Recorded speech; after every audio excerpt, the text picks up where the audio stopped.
पाकिस्तान की जो इस वक्त सियासी सूरत हाल है और उसके साथ साथ जो मुआशी सूरत हाल है, और मैं तो यहाँ तक कहूँगा जो मुआशरती सूरत हाल है, ये सब की सब ऐसी इंडिकेशंस दे रही हैं जैसे पाकिस्तान एक सिविल वॉर को जा रहा है। और रिसेंटली तो मैं यहाँ तक कहूँगा कि ये सिविल वॉर सॉफ्ट किस्म की सिविल वॉर है। इसी मौजू पर पाकिस्तान की मारूफ जर्नलिस्ट आरजू काज़मी साहिबा ने बातचीत संजय डिक्सर जी के साथ की और उन्होंने खुल के अपने ख़यालात का इजहार किया। आज हम टैग टीवी पे उनको दावत दे रहे हैं। मैं शुक्रगुज़ार हूँ आरजू काज़मी साहिबा का जो इस वक्त इस्लामाबाद से वीडियो लिंक्स पे हमारे साथ जुड़ी हुई हैं। आरजू, बहुत शुक्रिया वक्त देने का।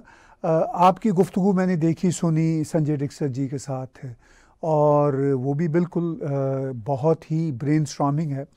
अभी पाकिस्तान में जजों ने एक ओपिनियन दी कि इलेक्शन पंजाब में इस तारीख को होने चाहिए, KPK में इस तारीख को होने चाहिए, लेकिन उस ओपिनियन से मुझे कोई ऐसी बात नज़र नहीं आ रही कि जिससे पाकिस्तान के मसाइल हल होते हों। इलेक्शन आज हों, 90 दिन बाद हों, ना हों, हालात जूं के तू नज़र आते हैं। आप मेरी इस कमेंट्री को कैसे देखती हैं? सबसे पहले बहुत शुक्रिया सर कि आपने इनवाइट किया। आपका हम फॉलो करते रहते हैं और इंडिया भी आप गए थे, वो देखकर भी बहुत अच्छा लगा और यकीनन बहुत अच्छा आपका विजिट रहा होगा। सर बिल्कुल, जो हालात हैं यहाँ पर वो तो सबके सामने ही हैं और इलेक्शंस की बात की जा रही है और यही कहा गया है कि 90 डेज के अंदर जो है वो इलेक्शंस करवाए जाएं पंजाब और KPK में। साथ साथ ये भी बात की गई है कि गवर्नमेंट और PTI मिलकर डिसाइड कर सकते हैं कि कब इन लोगों को सूट कर रहा है इलेक्शन करवाना। मगर बात सारी ये है कि इलेक्शन से होगा क्या, इलेक्शन से क्या फर्क पड़ेगा और जो खर्चा होगा इलेक्शन का वो अलग है। मगर इमरान खान के हक में ही एक तरह से ये फैसला आता हुआ नजर आ रहा है और लोग यही कह रहे हैं कि इमरान खान आखिर इतने लाडले क्यों हैं, ये बात किसी की भी समझ में नहीं आ रही। और साथ साथ इकोनॉमी को आप देख ही रहे हैं कि क्या हालत है। अभी तक IMF की तरफ से जो कहा गया था लोन का, वो लोन मिला नहीं है और यही बात की जा रही है कि काफी टफ कंडीशंस उन्होंने मजीद लगा दी हैं। जो पहले कंडीशंस थी वो तो इन्होंने मान ली थी, मगर अब मजीद टफ कंडीशंस उन्होंने और ऐड कर दी हैं जिसकी वजह से अभी तक जो है वो लोन नहीं मिल पाया है। मगर बजाय इकोनॉमी पे बात करने के या उसके लिए कोशिश करने के सिर्फ इलेक्शंस की बातें की जा रही हैं और जजेस भी यही कर रहे हैं। तो ये चीज इस वक्त काफी जो है वो लोगों को खराब भी लग रही है, बुरा लग रहा है, क्योंकि पाकिस्तान में लोगों को इस वक्त इलेक्शंस की नहीं, इस वक्त रोटी की जरूरत है, इस वक्त इकोनॉमी की जरूरत है। और डॉलर आज एक बार फिर 8 रुपए बढ़ गया है और एक बार फिर 275 पे जो है डॉलर आज पहुंचा है। अब ये किस तरह से हो रहा है, और इसहाक डार साहब ने तो बहुत बड़े बड़े दावे किए थे मगर कुछ करते हुए कोई भी दिखाई नहीं दे रहा। जी, सूरत हाल ये है कि इमरान खान लाडले हों या ना लाडले हों, ये जो सरकार है कुछ कर सके या ना कर सके, हालात हमें यहाँ कनाडा में बैठ के पाकिस्तान के इस नहज पर पहुँचते नज़र आ रहे हैं कि पाकिस्तान एक sort of a collapse state है और जो राइवलरीज है इमंग पॉलिटिकल पार्टीज, इमंग जजेस, इंस्टीट्यूशंस, वो अपनी इंतहाओं को छोड़ रही है। तो क्या इस बात से कोई फ़र्क पड़ता है कि इलेक्शन हो या ना हो?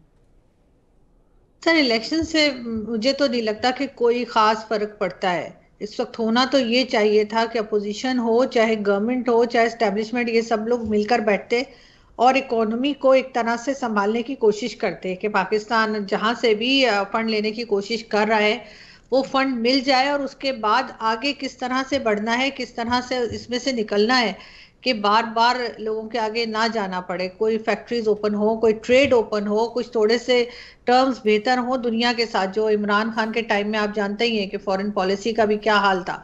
मगर देखने में यही आ रहा है कि ऐसा कुछ भी होता हुआ दिखाई नहीं दे रहा और ये लोग सिर्फ इलेक्शन के पीछे ही लगे हुए। उससे पहले वो जेल भरो तहरीक चल रही थी इमरान खान की, वो भी कुछ अजीब सी थी।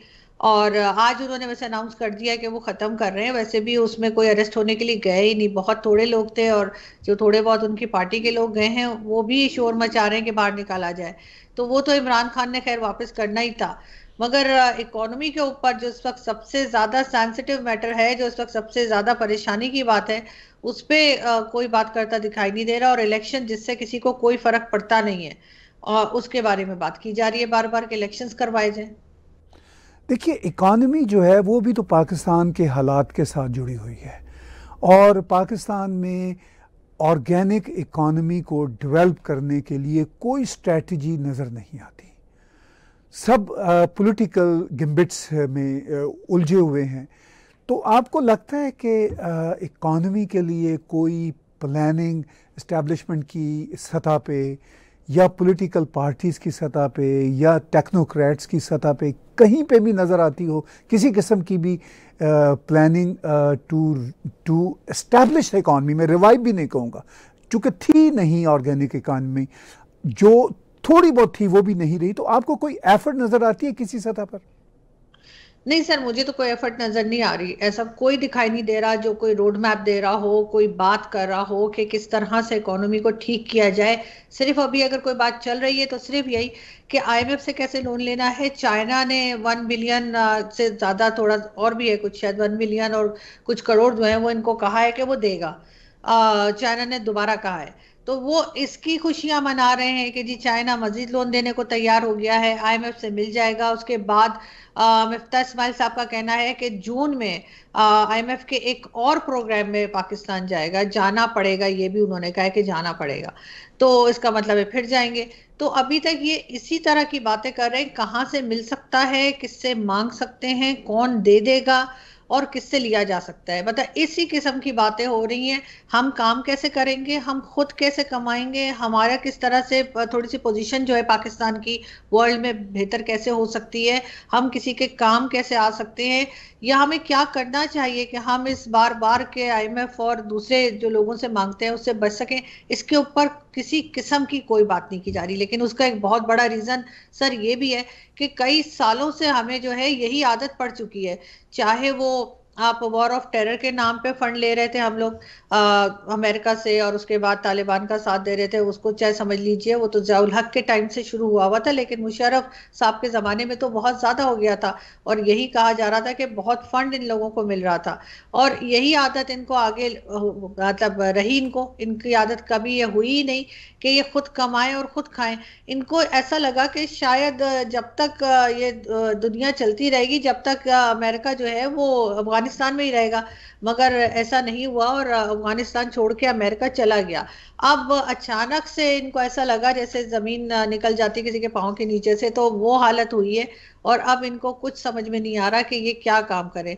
सिर्फ और सिर्फ कभी इलेक्शन की बात करते हैं, उस तरफ लोगों को ध्यान उस तरफ लगा देते हैं, कभी इमरान खान के तरह तरह के तमाशे चलते हैं, कभी जेल भरो तहरीक है, तो कभी कुछ है, यही कुछ चल रहा है। लेकिन जो मेन इश्यूज हैं, जो असल इश्यूज हैं, उसके ऊपर ना कोई पॉलिटिकल पार्टी बात कर रही है, ना फौज बात कर रही है, और ना ही स्टैब्लिशमेंट में से कोई भी आगे बढ़कर कुछ कह रहा है।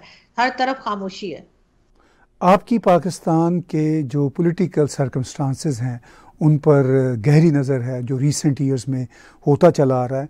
इस वक्त जो पाकिस्तान में पॉलिटिकल ड्रामा लगा हुआ है, और जिस तरह इदारों के अंदर बैठे हुए लोग, हत्ता के फ़ौज के अंदर बैठे हुए लोग, इवन आज भी जनरल फैज़ हमीद की रिटायरमेंट के बाद भी हमें लग रहा है कि अंदर भी सिटिंग लोगों में कुछ कश्मकश है और बाहर भी ये ड्रामे चल रहे हैं। इस तरह का मंजरनामा सियासी सतह पे कभी 10-15 साल के दौरान आपकी नज़र से गुजरा, या ये अपनी नौयत का एक बहुत ही यूनिक मंजरनामा आपको लगता है? सर ऐसा तो पहले कभी नहीं देखा, इसलिए कि पाकिस्तान की ऐसी हालत भी कभी नहीं हुई 10-15 साल पहले, या उसमें आप कह लीजिए उस टाइम में, क्योंकि उस वक्त तो हम war of terror, so called war of terror का हिस्सा थे, और इकोनॉमी कुछ ना कुछ संभली ही रहती थी। किसी हद तक लोगों की ये हालत नहीं थी जो इस वक्त है, कि यहाँ पे ये तक कह रहे हैं कि जी अभी जब जाहिर है मौसम चेंज होगा और लोग पंखे एसी चलाना शुरू करेंगे, तब लोड शेडिंग जिस तरह से होगी, वो डर भी है लोगों को। साथ साथ लोगों की जॉब्स चली गई हैं। बहुत ज्यादा लोग इस वक्त जो हैं वो आपको ऐसे मिलेंगे जिनके पास किसी किस्म का कोई काम नहीं है। और ऐसी हालत भी पाकिस्तान में कभी नहीं हुई थी कि जो लोग थोड़ा बहुत भी कमाते थे उनकी भी जॉब्स चली गई हैं। हर तरह से परेशानी है। महंगाई जो है आज 43% बताया गया कि बढ़ चुकी है। वैसे तो हो सकता है 50% भी हो जाए सुबह तक, लेकिन अभी शाम तक जो न्यूज़ थी वो 43% बता रहे थे। तो लोग किस तरह से सरवाइव करेंगे, किसी की कुछ समझ में नहीं आ रहा। ये हालत तो कभी भी नहीं थी, मगर ये बद से बदतर होते जा रहे हैं। और शायद पीएमएलएन को भी अब अफसोस हो रहा होगा कि उन्होंने आखिर इमरान खान से गवर्नमेंट क्यों ली। और इमरान खान की भी मुझे हैरत है कि आखिर वो आना क्यों चाहते हैं दोबारा पावर में। इसलिए कि खजाना तो बिल्कुल खाली है और करप्शन केसेस जो हैं वो सभी के ऊपर हैं, चाहे वो इमरान खान हो या कोई और पॉलिटिकल पार्टी।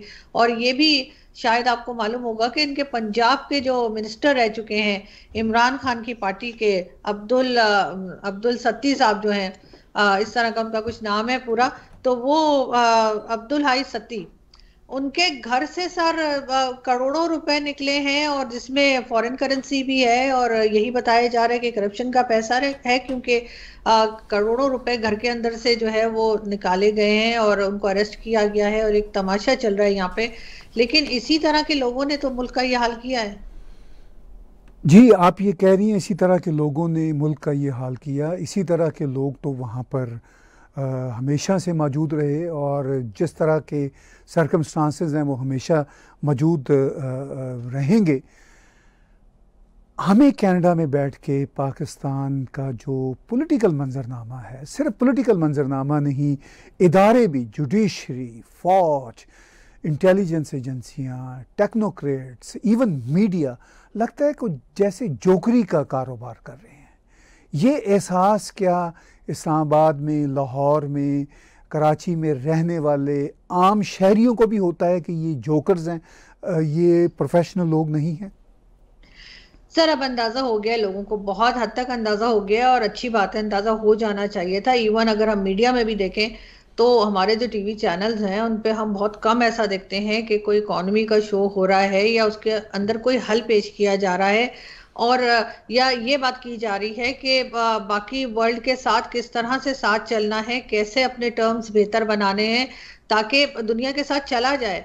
हम यहाँ पर अभी तक वही कश्मीर का चूरन बेच रहे हैं, हम अभी तक वही भारत दुश्मनी चला रहे हैं, या यूरोपियन कंट्रीज और हर जगह पे हमें इस्लामोफोबिया नजर आ रहा है। अगर ये ऐसे ही चलते रहे तो कहीं कुछ बेहतर होता हुआ किसी को उम्मीद नहीं है। आम पब्लिक भी अब समझ चुकी है, और बहुत से हमने ऐसे यूट्यूबर्स भी देखे और बहुत से ऐसे हमने वीडियोस भी देखी जिसमें कि वो पब्लिक से बात कर रहे हैं बाहर जाकर, और पब्लिक ये कह रही है कि जी वो ये सब एक जैसे हैं और किसी से कोई उम्मीद नहीं है, चाहे वो इमरान खान हो चाहे वो नवाज शरीफ हो। नवाज शरीफ भी तो बाहर बैठे हैं, वापस ही नहीं आ रहे, और जो कहना चाहिए पीपल्स पार्टी है उनकी भी कोई खास परफॉर्मेंस नहीं है। लेकिन प्रॉब्लम ये है कि ये साथ बैठते नहीं है ये लोग, अपोजिशन हो चाहे गवर्नमेंट हो, जब तक ये साथ मिलके नहीं बैठेंगे यही होता रहेगा। बहुत से लोगों को तो हमने ये भी देखा कई जगह वीडियोस में, पाकिस्तानियों को जो ये कह रहे हैं कि इनको भी जो है पाकिस्तान में भी कोई इनको नरेंद्र मोदी जैसे प्राइम मिनिस्टर चाहिए,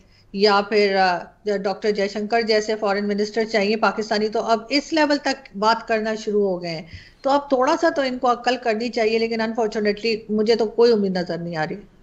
आपने इस रुख की तरफ तवज्जो दिलाई कि पाकिस्तान में अब लोग प्राइम मिनिस्टर नरेंद्र मोदी जैसा कोई लीडर देखना चाहते हैं या डॉक्टर जयशंकर जैसा फॉरेन मिनिस्टर देखना चाहते हैं। मेरी ज़ाती राय में तो इस बात का कोई इम्कान दूर दूर तक नज़र नहीं आता कि इस तरह के विजनरी लोग पाकिस्तान की इस पॉलिटिकल अशराफिया या एस्टैब्लिशमेंट से निकल सकें। लेकिन हमने ये भी देखा कि यही पॉलिटिकल अशराफिया और यही जो एस्टैब्लिशमेंट है प्राइम मिनिस्टर नरेंद्र मोदी के ख़िलाफ़ जिस तरह का प्रोपेगेंडा फॉर सो लॉन्ग कर रहे हैं, वो प्रोपेगेंडा कोई ख़त्म होता नज़र आता है, क्योंकि अब तो उनके जिसे कहते हैं अपने पैरों में, यानी पाकिस्तान के सिस्टम के अपने पैरों में बेड़ियां पड़ती नज़र आ रही हैं। नहीं सर, मुझे नहीं लगता कि ये इस किस्म का प्रोपेगेंडा कभी भी रोका जाएगा पाकिस्तान में, क्योंकि ये यही समझते हैं कि हम न्यूक्लियर पावर हैं और कहीं ना कहीं से कोई आके हमें संभाल लेगा। चाहे अमेरिका हो या कोई और कंट्री हो, कहीं ना कहीं से कोई फंड भी मिल जाएंगे और उसके बाद इसी तरीके से चलता रहेगा कि जैसे सांस आ रही है बस और चल रहा है इंसान। वो हालत इन्होंने समझ रखी है कि कंट्री भी ऐसे ही चलती रहेगी। तो मुझे नहीं लगता ये कि ये कहीं भी जाकर अपना कोई भी स्टेटमेंट चेंज करेंगे, अपना माइंडसेट चेंज करेंगे। क्योंकि अगर इन्होंने ऐसा किया, अभी जैसे बहुत बार हमारे इंडियन दोस्तों से भी बात होती है शोज में, तो वो कहते हैं कि पाकिस्तान मदद क्यों नहीं मांगता भारत से। इस वक्त पाकिस्तान को चाहिए कि वो भारत से कहे कि हमारी मदद कीजिए, और हो सकता है भारत कर भी दे। तो उसके लिए मुझे यही लगता है कि ऐसा ये कर नहीं सकते, क्योंकि अगर इन्होंने कहा और फिर उन्होंने मदद कर दी, तो उसके बाद जब हालात कुछ बेहतर होंगे और ये दोबारा से कहेंगे कि भारत दुश्मन है और भारत हमें हड़प कर जाना चाहता है, खा जाना चाहता है, जो कुछ ये यहाँ कहते हैं, वो बातें फिर इनकी बिकेंगी नहीं। लोग तो यही कहेंगे कि उस वक्त जब हम मुश्किल में थे तो भारत ने तो आगे बढ़ के हमें सहारा दिया था, तो अब आप ये बात कैसे कह रहे हैं। तो ऐसी सूरत में सर इनके जो फंड्स आते हैं, जो ये भारत दुश्मनी बेच के, चाहे वो रिलीजियस पार्टीज हो, चाहे वो स्टैब्लिशमेंट ऑफ फौज हो, चाहे और लोग हो, वो जो करते हैं ना कि जी हमारा डिफेंस बजट बढ़ा दीजिए, या बहुत से ऐसे आपने देखा है कि जो रिलीजियस पार्टीज हैं उनसे भी कहलवाया जाता है, या वो कहते हैं भारत के खिलाफ। तो वो सब कुछ कैसे चलेगा? वो तो इनका बिजनेस ही बंद हो जाएगा। जिस बिजनेस के ऊपर 75 साल से पाकिस्तान को इन्होंने रखा हुआ है, वो चीज खत्म हो जाएगी। लेकिन बहुत से लोग जो हैं वो सोशल मीडिया पे बात करना शुरू हो गए हैं, लोगों ने कहना शुरू कर दिया है। तो इसका मतलब है आम पब्लिक तो समझ गई है, इनके मतलब ना कहने से कोई फर्क पड़ेगा नहीं। कहा जा रहा है कि पाकिस्तान में किसी वक्त भी इकोनॉमिक इमरजेंसी नाफज हो सकती है। क्या ये रियलिटी है? आपको इस्लामाबाद में बैठे हुए ये सूरत हाल कैसे दिखती है? सर ऐसा तो है बिल्कुल, क्योंकि जो गवर्नमेंट है, गवर्नमेंट के पास पैसे नहीं है। लेकिन ये भी सच है कि पब्लिक के पास है काफी हद तक। जो पब्लिक है, यानी कुछ परसेंट, मैं कह सकती हूँ 25% जो पब्लिक जिसके हाथ में काफी पैसा रहता है, जिन्हें आप देखते हैं कि वो हर जगह घूम फिर रहे होते हैं, ट्रैवलिंग भी कर रहे हैं, खा पी भी रहे हैं, उनकी हद तक है। लेकिन अगर गवर्नमेंट की बात करें तो गवर्नमेंट को तो अभी ही बता देना चाहिए कि जी सब कुछ खत्म हो गया है और उनके पास कुछ नहीं है, इमरजेंसी तो अभी लगा देनी चाहिए। लेकिन ये किस बात का इंतजार कर रहे हैं मालूम नहीं, क्योंकि कई इकोनॉमिस्ट जो हैं, जिसमें शब्बर जैदी साहब हैं, उन्होंने भी कहा कि पाकिस्तान डिफॉल्ट होने नहीं जा रहा, हो चुका है। और इसी किस्म की बातें जो हैं वो डिफेंस मिनिस्टर ने भी की हैं, ख्वाजा आसिफ ने। और उसके बाद जैसे होता है यहाँ पे सॉफ्टवेयर अपडेट किया गया और उसके बाद वो उस बात से मुकर गए अपनी। मगर ये जरूर है कि यहाँ पर लोगों को मालूम है, ये हमेशा से कहा जाता है कि जो गवर्नमेंट है पाकिस्तान की, उसके पास अक्सर ही जो है वो फंड्स नहीं होते, और उसकी रीजन यही है कि करप्शन है। और पब्लिक के पास फिर भी है, लेकिन ये चलाएंगे कैसे? क्योंकि बहुत सी सामान तो ऐसा है जो इन्हें बाहर से मंगाना पड़ता है, ये पेमेंट कैसे करेंगे? लेकिन ये आखिरी वक्त तक मुझे यही लगता है कि मानेंगे कभी भी नहीं, और यही कहते रहेंगे कि नहीं सब ठीक हो जाएगा, और ये तो कलमे के नाम पे बना है, और ये तो ये है वो। इस किस्म की रिलीजियस स्टेटमेंट्स भी कई बार दी गई हैं, आपने यकीनन सुनी होंगी मिनिस्टर्स की तरफ से। ये यही बातें करते रहेंगे और लोगों को बेवकूफ बनाते रहेंगे। तो लोग कब तक बेवकूफ़ बनते रहेंगे? क्या आपको लगता है जिस तरह के दावे ये करते हैं, जैसे मिनिस्टर इसहाक डार ने कहा कि अल्लाह के नाम पे देश बना है, ये खुद ही अल्लाह चलाएगा और ठीक हो जाएगा, तो क्या ये खुद ही ठीक हो जाएगा, या फिर इसकी अबतरी की जो सूरत हाल है वो आपको काफ़ी गंभीर नज़र आती है? नहीं सर, खुद से कैसे ठीक हो जाएगा? ये तो बस इसी तरह की बातें करते रहेंगे, और होगा यही कि जिसके भी बस में होगा, जो बाहर जा सकेगा, किसी और कंट्री में सेटल हो सकेगा, या कुछ टाइम के लिए ही सही, वो पाकिस्तान से निकल जाएगा। और जो लोग यहाँ रह जाएंगे वही बेचारे भुगतते रहेंगे, जिनके पास इतना भी नहीं होगा कि वो अगर मुस्तकिल तौर पे नहीं तो कुछ टाइम के लिए ही कहीं जा सके। अगर ऐसा कोई रह गया तो बस वही होंगे, बाकी तो ये एक एक करके आप देखेंगे कि किस तरह से जाते हैं।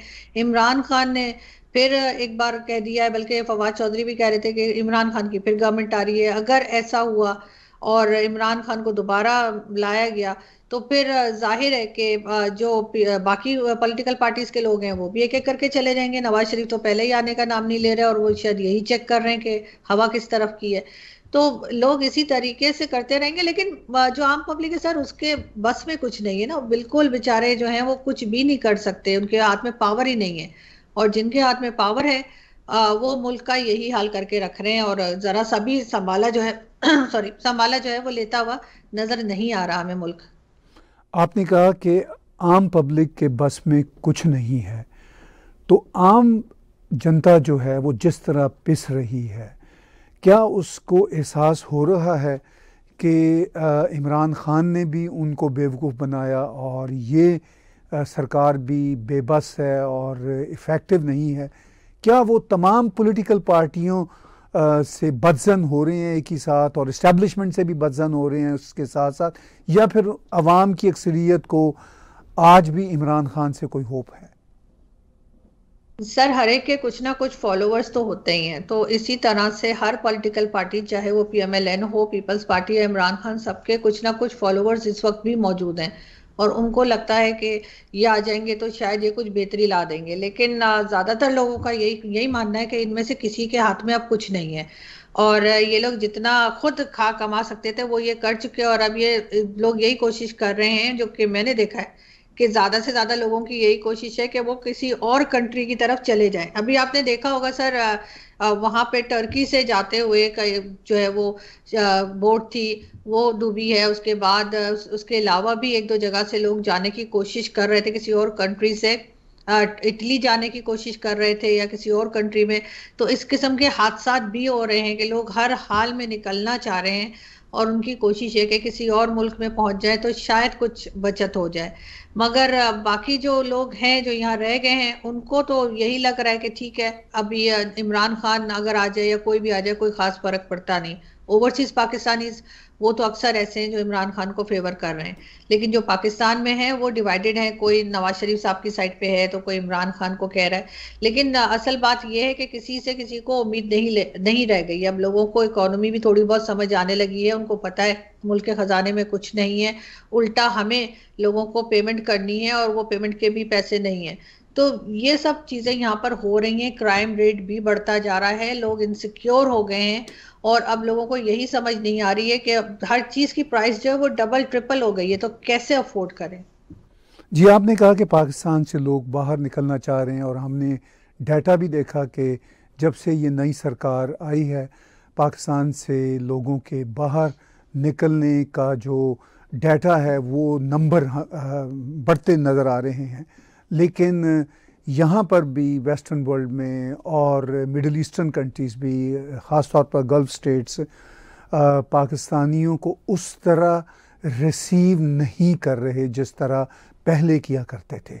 इनके अपने यहाँ पे कुछ मसाइल हैं, हमारे अपने मुल्कों में इकोनॉमिक रिसेशन थोड़ा बहुत चल रहा है, और फिर वो इमिग्रेंट्स की एक बड़ी तादाद नहीं ले सकते।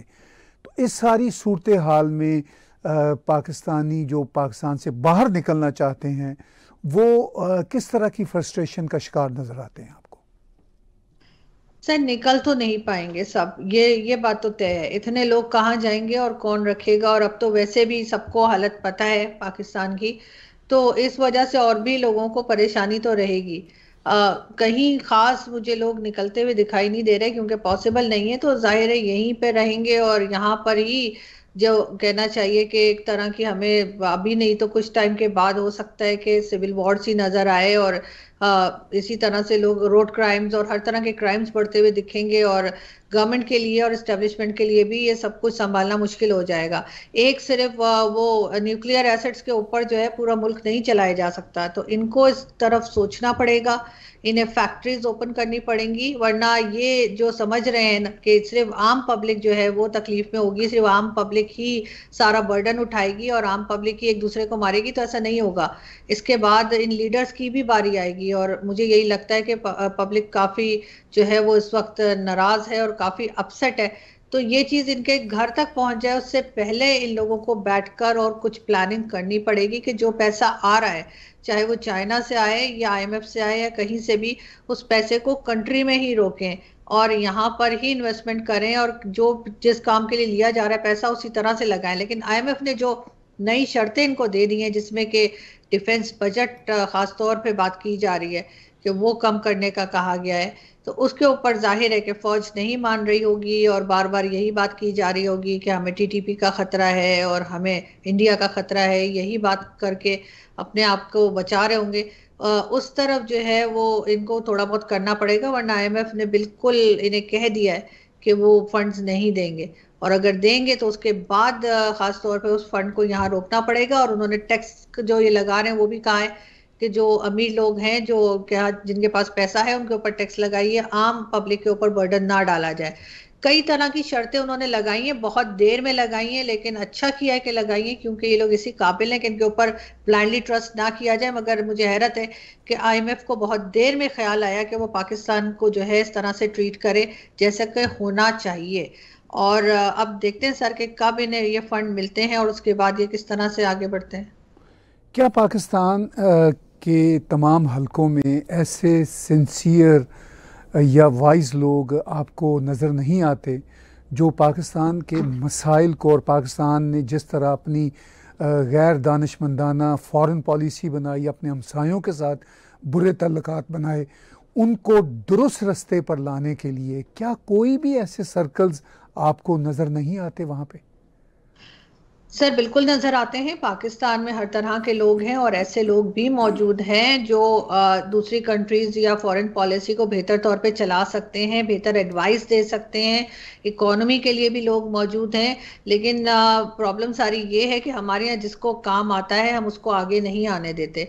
यहाँ पर दोस्ती यारी, रिलेटिव्स और इस तरह की चीज़ें हर गवर्नमेंट ने चलाई हैं, और चाहे वो नवाज शरीफ साहब की गवर्नमेंट हो कि उन्होंने पूरा खानदान अपना ला के बिठा दिया, चाहे वो इमरान खान हो जिन्होंने अपने सारे दोस्त यार सबको ही मिनिस्टर बना दिया, या पीपल्स पार्टी हो या एस्टेब्लिशमेंट हो, यहाँ पर जिसको काम आता है, इवन मीडिया में जिनको काम आता है, वो आपको बहुत कम ऐसे लोग दिखेंगे जो टीवी चैनल्स पर हों। ज्यादातर लोग आपको जो है ऐसे ही नजर आएंगे। टीवी चैनल्स के ऊपर भी 50% लोग ऐसे ही होंगे जो किसी ना किसी अपनी पर्ची सिस्टम जो चलता है हमारे यहाँ उसके जरिए गए हैं। तो ऐसा नहीं है कि पाकिस्तान में लोगों को काम नहीं आता, काम आता है और बहुत अच्छे तरीके से कर सकते हैं, मगर उनको करने नहीं दिया जाता, उनको हटा दिया जाता है। उनकी जगह ऐसे लोगों को लाया जाता है जिन्हें काम नहीं आता लेकिन चापलूसी आती है, जिन्हें बटरिंग जैसे हम कहते हैं कि वो आती है। तो इस तरह के लोगों को लाएंगे तो फिर मुल्क का यही हाल होगा, चाहे वो किसी की भी गवर्नमेंट हो, कोई भी नहीं संभाल सकता। आखिर में इस हवाले से मैं जानना चाहूँगा, जहाँ से बातचीत हमने शुरू की, कि पाकिस्तान में इदारों के अंदर जिस तरह कशमकश चल रही है, इदारों के बाहर चल रही है, इदारों के बीच चल रही है, और लोगों में पोलराइजेशन बढ़ती चली जा रही है और हालात भी संगीन होते चले जा रहे हैं, इस सारे तनाज़र में पाकिस्तान में एक सॉफ्ट किस्म का जो सिविल वॉर का मामला है वो तो हमें ऑलरेडी नज़र आ रहा है यहाँ दूर से बैठे हुए भी। क्या आपको ये मामलात और संगीन और गंभीर होते नज़र आ रहे हैं या कहीं संभल सकने का इम्कान भी है? सर संभल तो सकता है, अगर अगर ये कोशिश करें, एस्टेब्लिशमेंट और गवर्नमेंट मिलकर कोशिश करें तो हो सकता है कि संभल भी जाए, क्योंकि जाहिर है कि लोग अब बात सुनते हैं, आपकी बात भी सुनी जाती है, कई दूसरे लोग जो बात कर रहे होते हैं, इवन इंडिया से भी जो लोग वीडियोस बनाते हैं, चाहे वो मेजर गौरव आर्या ही हो, उनकी बात भी सुनी जाती है, बल्कि काफी सुनी जाती है, बड़ी आजकल तारीफें भी हो रही हैं।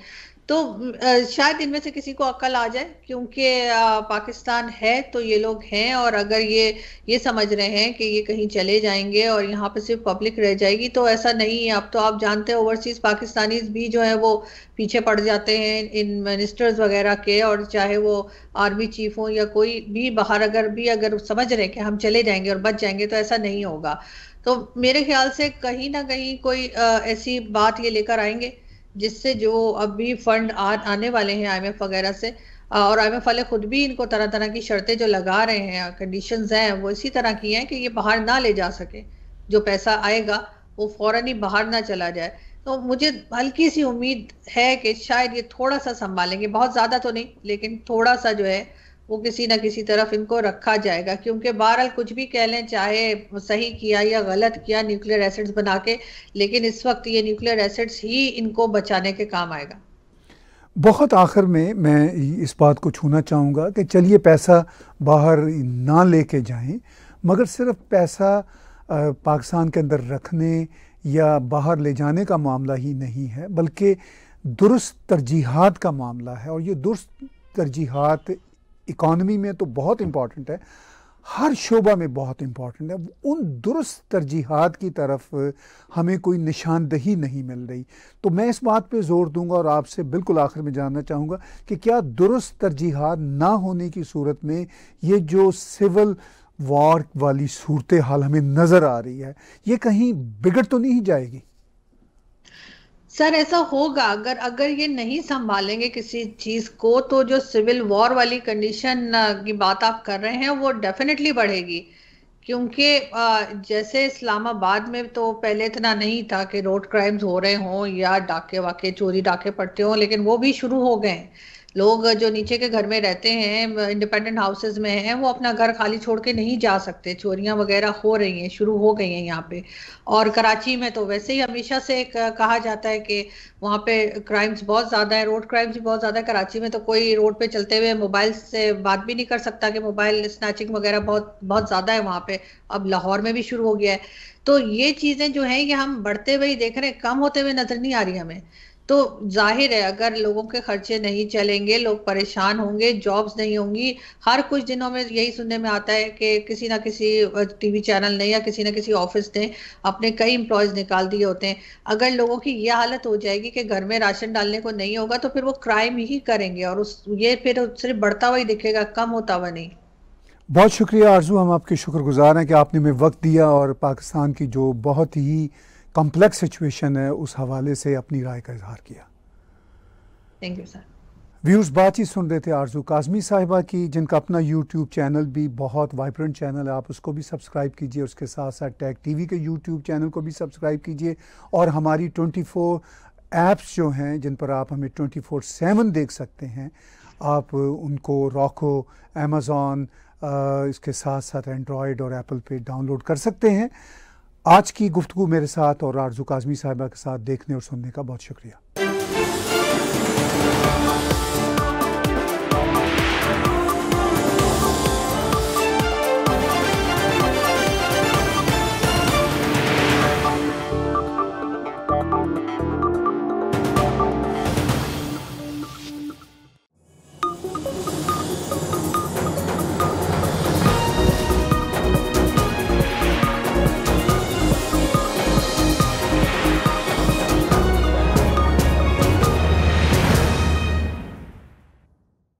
Subscribe Tag TV YouTube channel and press the notification button.